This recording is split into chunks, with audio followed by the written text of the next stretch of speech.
কৃষ্ণা স্বরূপ মাতা, অহংকার স্বরূপ পিতা এবং পঞ্চম ব্যাঘ্র স্বরূপ ধ্যান আবরণ সমূহ উচ্ছেদ করিয়া ব্রাহ্মণ নিষ্পাপ হন।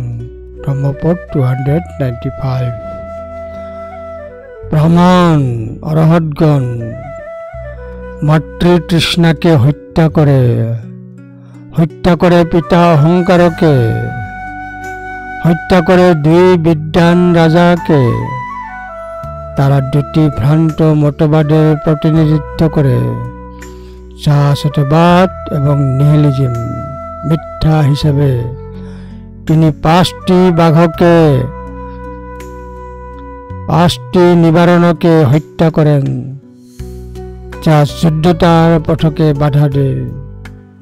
আর এই সব হত্যাকাণ্ড ঘটিয়ে অরহৎ প্রতিরোধ হয়ে যায়।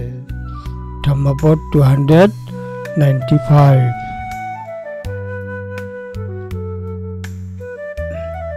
মাতরং পিতরং হন্ত্বা রাজানো দেশ সঠিয়ে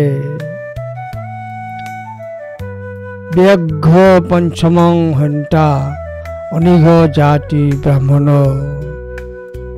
মাতরং পিতরং হন্তা রাজানো দেশ সঠিয়ে